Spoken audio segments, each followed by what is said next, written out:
Hey guys, welcome back to my channel. Hi guys, आप लोग कैसे हो? आई होप कि आप लोग अच्छे होंगे एंड मैं भी अच्छी हूँ। आज की जो मैंने रेसिपी बनाई, मूंग दाल का रेसिपी बनाई हूँ। इसे बहुत सारे लोग मूंग दाल साबुत भी कहते हैं और इसे ग्रीन वाली मूंग दाल भी कहते हैं। बहुत ही यमी और डिलीशियस बनती है, बिल्कुल रेस्टोरेंट स्टाइल की तरह मैंने बनाई, या ढाबा स्टाइल भी बोल सकते हो। अब ये बहुत ही ज़्यादा प्रोटीन और फाइबर से भरा होता है। तो आइए हम रेसिपी को स्टार्ट करते हैं।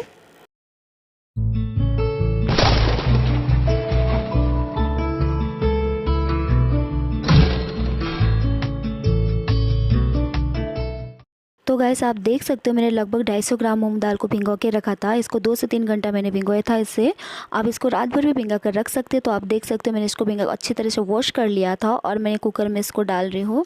तो आप देख सकते हो साथ में मैं 4 से 5 कलियां लहसुन का डाल रही हूँ और थोड़े से पानी डाल रही हूँ। इसमें मैं कुछ भी नहीं डालूँगी, बस नमक डालूँगी हल्का सा, ज़्यादा नहीं डालूँगी।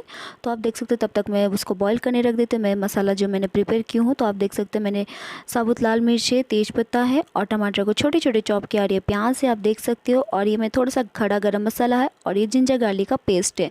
तो अब इसमें और भी मसाला ऐड कर सकते हो। तो एक साइड मैंने कढ़ाई गर्म होने के लिए रख दिया था, साथ में ऑयल भी डाल दी थी। तो तब तक जब मेरा सीटी लगती तब तो मैं मसाला को भूंज लेती हूँ। तो साथ में जो मैंने खड़ा मसाला लिया था उससे मैं डाल के 1 से 2 मिनट तक इसको ऑयल में कुकिंग कर लेती हूँ। तो आप देख सकते हो हल्का सा आपको गरम मसाला का खुशबू आना चाहिए ऑयल में। तो तब तक मैं साथ में जो मैंने रेड चिल्ली लिया था ड्राई वाली, उससे भी मैं डाल दे रही हूँ। और साथ में जो मैंने प्याज चॉप करके रखा था उससे भी मैं ऐड कर रही हूँ। और इसको आपको तब कुकिंग करना है हल्का सा, जब तक प्याज का कलर चेंज ना हो जाए, जब तक हल्का सा ब्राउन ना हो तब तक आप उसको अच्छी तरह से कुकिंग करना। आप इसमें चाहो तो गाइस आप इसमें घी के साथ भी कुकिंग कर सकते हो, लेकिन ऑयल से भी काफ़ी अच्छा टेस्ट आती है। तो आप घी के साथ करते तो काफ़ी और भी अच्छा टेस्ट आती है, स्मूथ टेस्ट आती है। तो आप देख सकते हैं साथ में जो जिंजर गार्लिक का पेस्ट बना के मैंने रखी थी उसे भी मैं ऐड करी हूँ। इसे भी मैं ऑयल में प्याज के साथ 1 से 2 मिनट तक कुकिंग करूँगी। हल्का सा प्याज और लहसुन को अच्छे से मैं इसको कुकिंग कर लेती हूँ। देन उसके बाद आगे का टमाटर मैं डालूँगी। तो देख सकते हो 1 से 2 मिनट में मेरा प्याज और लहसुन अदरक का जो कलर चेंज हो गई थी, तो ब्राउन हो चुकी थी। साथ में मैं इसमें डाल रही हूँ टमाटर, जो मैंने काफ़ी सारा चॉप करके रखा था। टमाटर को डाल रही हूँ। टमाटर को डालने के बाद आप इसको अच्छी तरीके से 1 से 2 मिनट तक, आपको जब तक टमाटर प्याज के साथ अच्छे से सॉफ्ट ना हो जाए तब तक आप इसको कुकिंग करना है गाइस।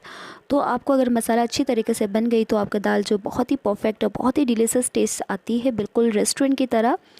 आप देख सकते हो मेरा टमाटर 1 से 2 मिनट में थोड़ा सा सॉफ्ट होने लगा। मैं थोड़ी सी नमक डाल रही हूँ टेस्ट के अकॉर्डिंग। गैस ध्यान रखना, क्योंकि हमने ऑलरेडी दाल में नमक डाल चुके हैं, तो आपको ध्यान रहे कि आप मसाला में कम नमक ऐड करें। बाद में आप टेस्ट करके फिर से कम या ज़्यादा कर सकते हो। अगर कम लग रहा है तो देख सकते हो मेरा टमाटर हल्का सा घुलना स्टार्ट हो गई है। तो थोड़ी सी मैं इसमें कश्मीरी रेड चिली पाउडर डाल रही हूँ। अगर आपको ज़्यादा तीखा पसंद है या कम ज़्यादा कर सकते, थोड़ा सा ये मैं धनिया पाउडर डाल रही हूँ। आप देख सकते हो हल्का सा ये ज़ीरा पाउडर है। अब इसमें गरम मसाला भी ऐड कर सकते हो, लेकिन ऑलरेडी हमने खड़ा गरम मसाला डाल चुके हैं तो इसलिए ज़्यादा ज़रूरत नहीं है। तो इसको आपको अच्छी तरह से कुकिंग करना मसाला को, तब तक जब तक ये अच्छे से कुकिंग ना हो जाए। तो आप इसमें और भी आपको पसंद है मसाला तो ऐड कर सकते हो, लेकिन मैं इतना ही डाल रही हूँ। और मैं साथ में कोरिएंडर लीव्स डाल रही हूँ। कोरिएंडर लीव्स से काफ़ी अच्छा टेस्ट आती है। आप गार्निशिंग के लिए भी बाद में डाल सकते हो। आप मसाला के टाइम में भी आप डालोगे तो बहुत ही अच्छा टेस्ट आता है। तो देख सकते हो मैं इसको अच्छी तरह से कुकिंग कर लेती हूँ। थोड़ा सा पानी डाल देती हूँ क्योंकि ये ड्राई हो रही थी, तो इसको मैं साथ में थोड़ा सा पानी डाल देती हूँ और अच्छे से 1 से 2 मिनट तक मसाला को तब तक भूंजूंगी जब तक मसाला में से तेल छूटना स्टार्ट ना हो जाए और मसाला अच्छी तरह से पक ना जाए, तब तक आपको कुकिंग करना है। तो देख सकते हो लगभग मेरा मसाला जो बन चुकी है, भून चुकी है अच्छी तरीके से। देख सकते हैं कलर भी चेंज हो गया है, काफ़ी अच्छा दिख रहा है।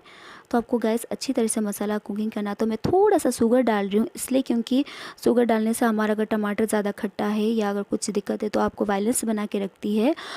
तो अब इस मेथड से बनाते तो आपको मसाला जो बहुत ही अच्छी तरह से भून जाती है और प्लस बहुत ही अच्छे टेस्ट भी आते हैं। तो आप देख सकते हैं मेरा दाल जो 3 से 4 सीटी में अच्छी तरीके से मतलब कुकिंग हो चुकी है, बहुत ही अच्छी तरीके से सॉफ्ट हो गई है, आप देख सकते हो खुद ही।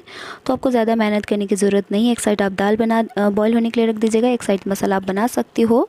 तो आप देख सकते हो मेरा मसाला जो अच्छी तरह से भून चुकी थी, तो मैंने उसी मसाला में मैंने कढ़ाई पे इस जो दाल था मैं उसे ऐड कर दी हूँ और इसको मैं अच्छी तरह से कुकिंग कर लूँगी। और इसमें जितना आपको ग्रेवी चाहिए उतना जितना पानी आप डाल सकते हो। तो गाइस आपने एक चीज़ नोटिस किया, मैंने हल्दी नहीं डाली क्योंकि हल्दी नहीं डालने से बिल्कुल डिफरेंट कलर आता है। तो आपको दिखाती हूँ लास्ट में कि इसका कलर बिल्कुल टेस्ट बिल्कुल डिफरेंट आता है। मैं राजमा में और मैं दाल मखनी में कभी भी हल्दी नहीं डालती हूँ। इसका रीज़न है क्योंकि बिल्कुल अलग सा कलर आता है। तो आप देख सकते हो बॉईल होना स्टार्ट हो गई थी, बहुत ही अच्छा कलर आया, देखने में बहुत ही अच्छा डिलीशियस लगता है। आप इसमें बटर डाल सकते हो या घी डाल सकते हो, इससे काफ़ी और भी ज़्यादा स्मूथ होता है, खाने में आपको बहुत ही अच्छा लगेगा।